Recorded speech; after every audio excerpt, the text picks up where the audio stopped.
Flight of the Bumblebee is infamous in the world of musicians. Although only a modest BPM of 144, it contains a nearly uninterrupted run of chromatic 16th notes. Combine this with the complexity of the song and the difficulty of jumping to the right notes, it is thought of as being notoriously hard to play. Still, many professionals and even amateur musicians, from pianists to guitarists, are able to play it. However, over the last 60 years, some have been able to speedrun it, whereas others have been accused of cheating or performing incorrectly, forcing Guinness World Records to play a controversial hand that still lingers in the community today. What follows is the fight between the classical and the non-classical world to see who can play it the fastest. This is the history of the Flight of the Bumblebee World Record.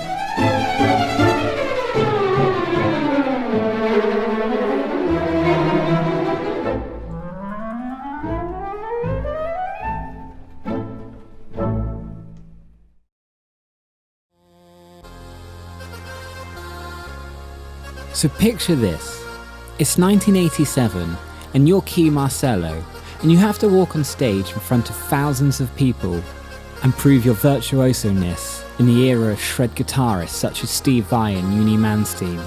How'd you do it? Well, by walking on and performing Flight of the Bumblebee, of course.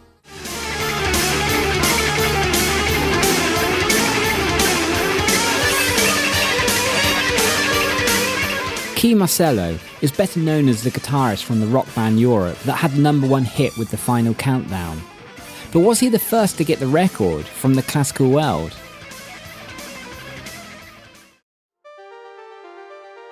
Around about the same time, a lesser-named band by the name of Anvil were also recording a variation of it, and another band called Man O' War would record a version 1 year later. As the years would go by, playing a variation of Bumblebee almost became standard with rock and metal bands, so something had to be done to put everyone on a level playing field.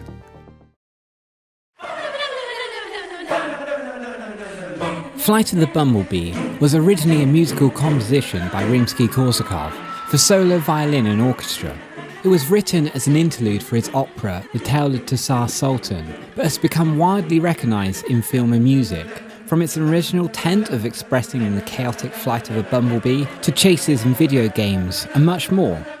The full piece actually takes closer to 4 minutes to perform, but there is a short version involving 810 notes that only takes 1 minute 24 seconds to perform, and this is the version Guinness World Records would recognise.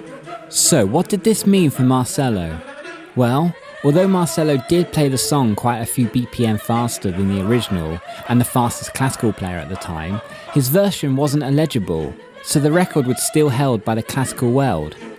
Isaac Stern, to be precise, who had performed the shorter version on a violin in 1967 at an incredible 1 minute 15 seconds, taking away the 1957 record from pianist Savara.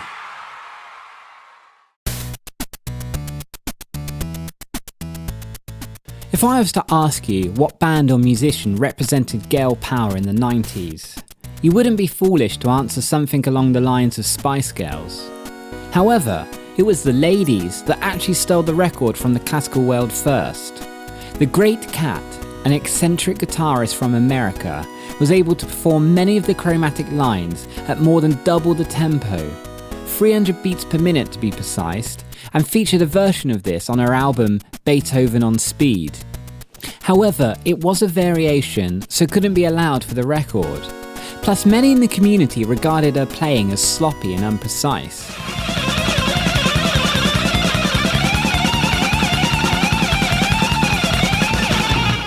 The preciseness of playing at speed would become more and more of an issue as time went on, and would eventually tear the community apart. But before then, one bad woman had something to say.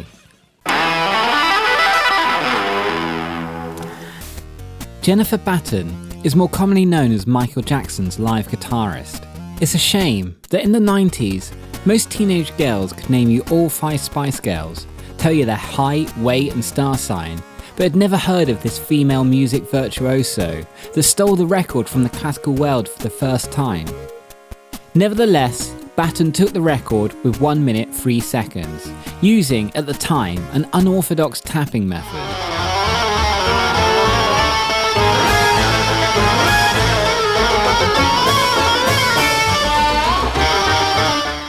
The record was originally subcategorised into specific instruments, but soon just became one, as the pros and cons of most instruments levelled out to be the same, with some exceptions for certain instruments.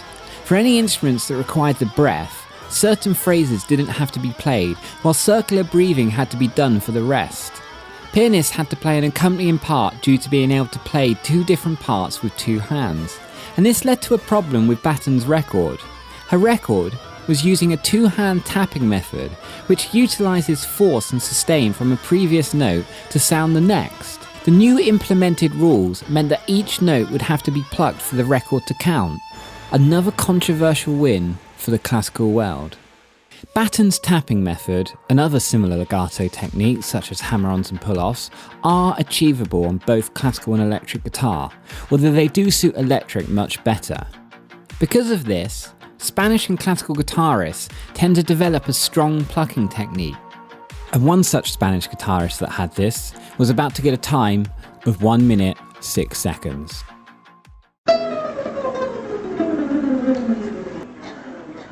In 1997, Spanish guitarist Dimitri performed Flight of the Bumblebee in Greece with the record time. Although 3 seconds slower than Batten, every note had been plucked and every rule followed.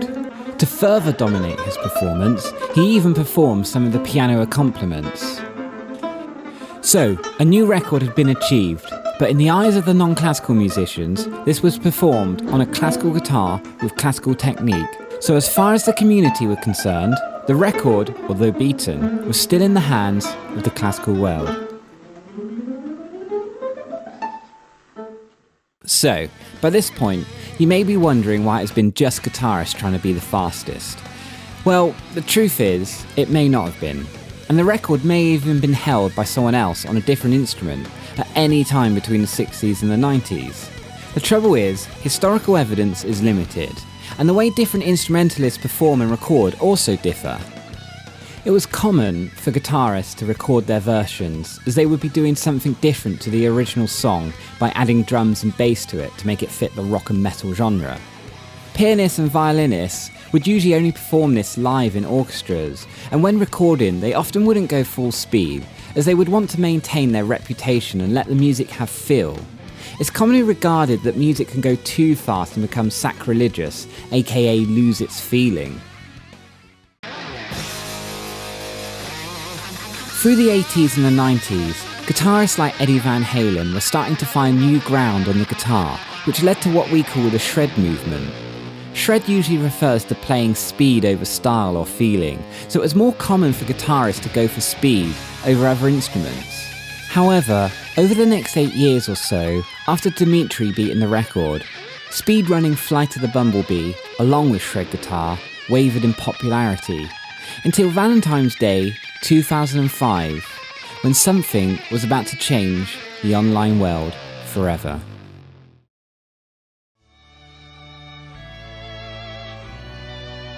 YouTube was created on Valentine's Day 2005, and quickly became a platform for musicians to share their skills. You may even be old enough to remember one of the first viral videos being Canon Rock performed by a then 14-year-old guitar virtuoso. One of the first uploads of a musician performing Flight of the Bumblebee was unknown guitarist Luis Moreno. Although never a record holder, Moreno was no slouch and could perform Bumblebee in 1 minute 8 seconds, just 2 seconds shy of the record. More importantly, what he did do was breathe new life into speedrunning Bumblebee, and a wealth of musicians soon started uploading their fastest times. And 2 years later, on the 28th of May 2008, guitarist Vikram shocked the world with what I like to call the BPM wars. When it comes to playing at incredible speed, musicians often like to use a metronome. Not so much to keep in time, but more to keep pace. And it was common for musicians to upload in BPM, or beats per minute. And one guitarist was claiming to be able to perform Bumblebee at 320 beats per minute. To do this, Vikram would have to perform the piece in 48 seconds and average 21.3 notes per second.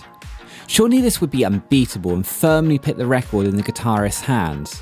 Well, in 2008, Vikram did this.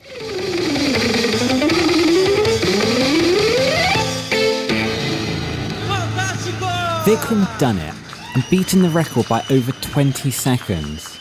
But how was this possible? And how could he beat the record by such a huge margin when people had tried for years just to beat it by a second? Well, strangely enough, the answer lied in a vocal microphone. It wasn't long before people started noticing odd things about the video. In particular, the odd movement of the adjudicator's finger holding the microphone. If you look closely, you may be able to see some strange movements that suggest the video is sped up. It started to become the norm to have a clock on stage to authenticate the realness of a performance. But masking this out in video editing software or finding other ways to cheat is possible. But it is important to understand it hasn't been proven either way, so I suggest you decide for yourself. For now, the classical world would be putting a question mark next to his name until he could prove it further. And to rub salt into their wounds, classical violinists were about to take to the stage. 1, 2, 3, 4. 5 days before Christmas, 2008, in a packed studio, David Garrett took to the stage to deliver a performance that to this day, some believe is one of the best ever, due to the articulation of his notes. His performance was actually filmed in the Guinness World Records studio and took the record down to 1 minute, 5.26 seconds. And to this day, he is still regarded as one of the record holders, for reasons that will come apparent as the story goes on. David would only be able to call himself the fastest for just 2 years though, as it was beaten by violinist Oliver Lewis. He broke the record on the popular kids programme Blue Peter on the 18th of October 2010 and took the time down to 1 minute, 3.356 seconds. People were starting to believe that the 1 minute barrier could be broken, and the popularity of speedrunning Flight of the Bumblebee on violin was growing. So how long would this record stand for? And when or would the 1 minute barrier be broken? Well, just 29 days later.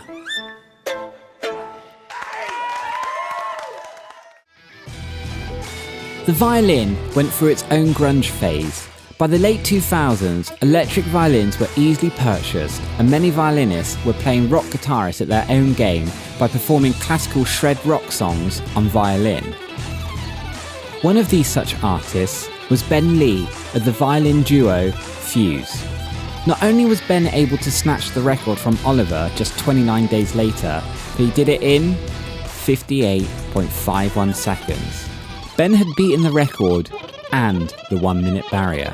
But there was one small problem. Similar to the problems of Batten using two hands, many people accused Ben of glissing his way through the song, and the biggest criticisms came from the powerhouse YouTube channel of the classical world, Two Tone Violin. Man, they're like quavers, bro, like in time. That's why there's music scores. It doesn't write cadenza. When it's like in one position, you can kind of fake it, but every time he has to like shift, he like skips 4 notes. Yeah, that little.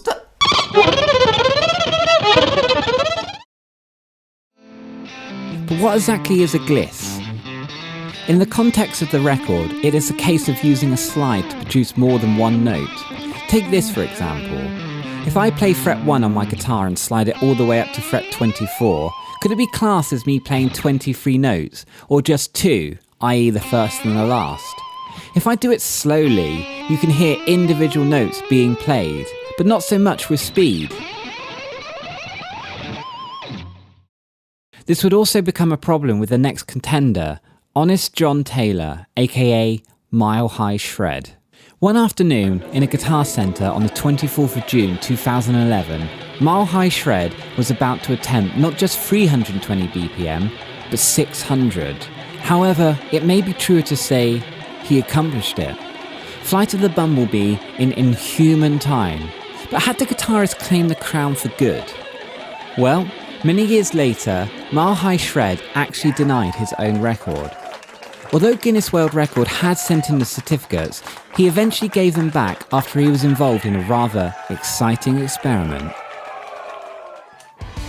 Mile High Shred was involved in an organisation called Cracking the Code.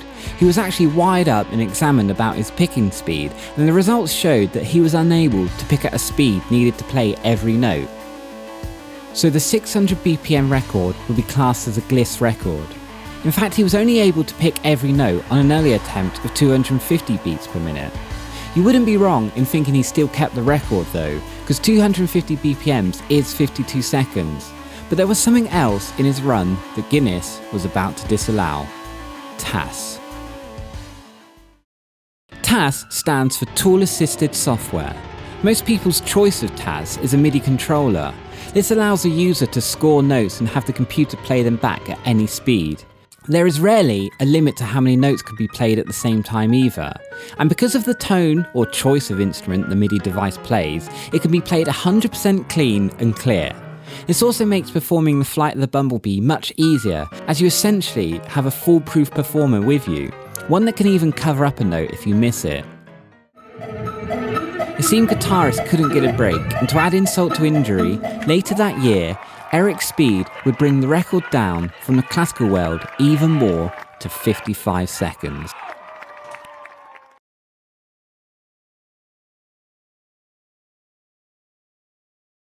"2012 was the year guitarists fought back with a vengeance. By this time, Guinness were becoming to struggle with adjudicating the efficiency of the records, and the company record holders became more responsible for keeping tags on the dog barrel. One of the reasons for this was because of two guitarists by the name of Sterling and Daniel, the first of whom would claim the unbelievable 999 BPM, and the second, 1300. As noted, the validation of some of these videos have been much in question. Sterling later went on to state that during his record attempt, his young attitude really believed that he was doing it, but as a mature adult, he realised that he was nowhere near performing every note, even referencing Adam Neely's video, which I highly recommend you check out. It's trickier to hear it as a rhythm. It just kind of sounds like this low throbbing hum. All right, we're at 50 milliseconds right now. It almost has a pitch, right? Now when I speed it up a lot more, you can hear the pitch, but when it's down closer to 50 milliseconds, it's a lot trickier to hear. To paraphrase the video, soon after 320 beats per minute, the human experience struggles to comprehend time and rhythm. Although you should decide for yourself, both of these records are most likely fake, with the later 1300 BPM being done with a TAS, so voided anyway. The guitar community were not doing themselves any favours, and to make matters worse, 2 years later, Ben Lee would be back with his controversial Gliss technique to take the record down to 54:24. For the last 10 years, the record has been battled between violinists and guitarists, both questionable in different ways. However, the record was now going to be sealed by another instrument, the piano. The date is now 26th of June 2014, and Chinese pianist Lang Lang is about to effortlessly beat the record with a performance of 53.35 seconds. And when I say effortlessly, I really mean it. Just watch a bit of this performance to see.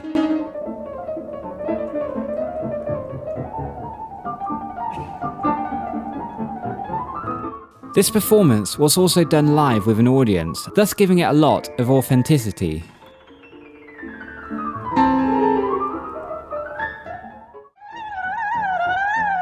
By now, Flight of the Bumblebee had pretty much become a musical meme.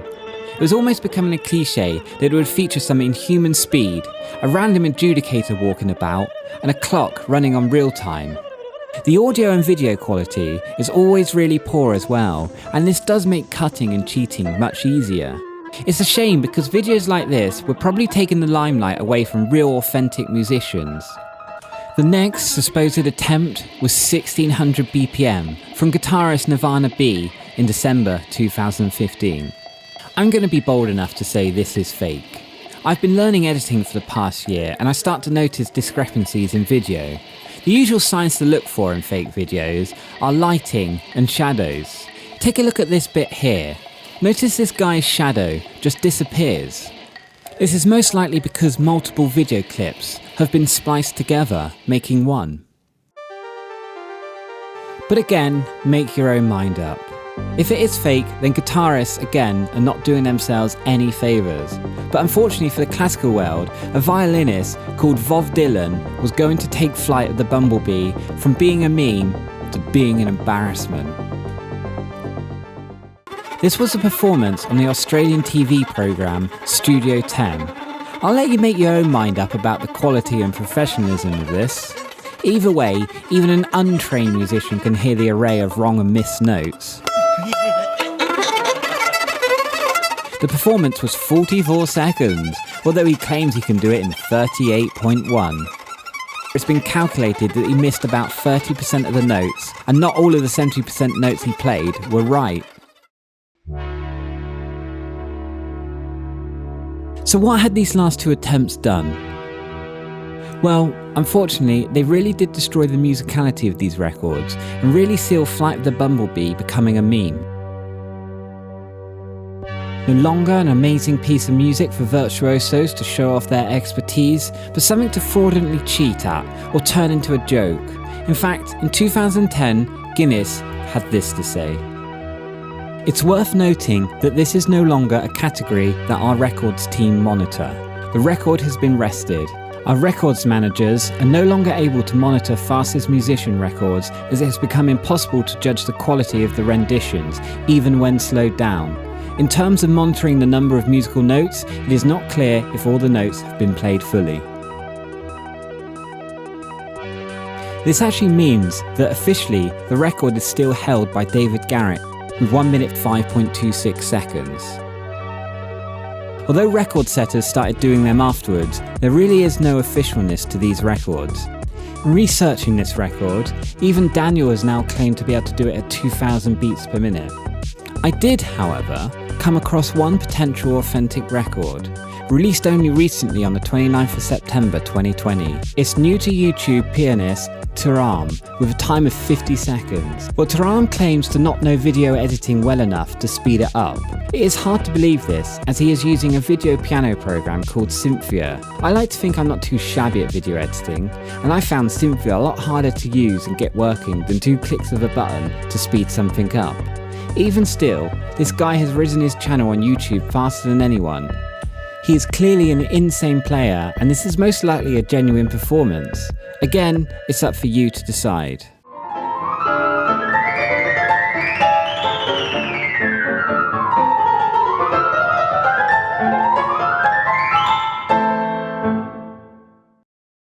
So if you've made it this far in the video, I really want to thank you. But I know what some of you might be thinking, and you're right. So in true Summoning Salt fashion, I'm going to go beat the record. Okay, so we're in our random location to go for the record attempt. We've got our random adjudicator, so hello Neil. Bit of a twat, but what are you going to do? So we've got our clock, nothing weird going on. Got it all set up. We'll start off at 180 beats per minute first, just the warm up, and then we'll go for the record, and then we'll see what we can do. Okay, so.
So let's go for the record.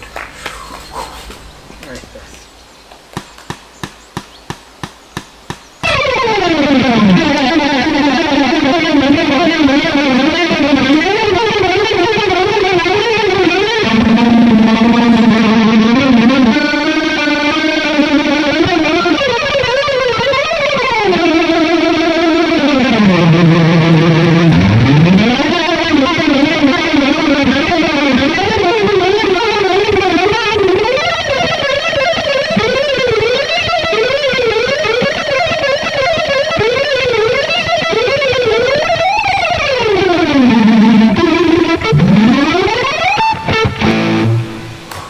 Yes, there it is, but I think we can do it faster, so let's go for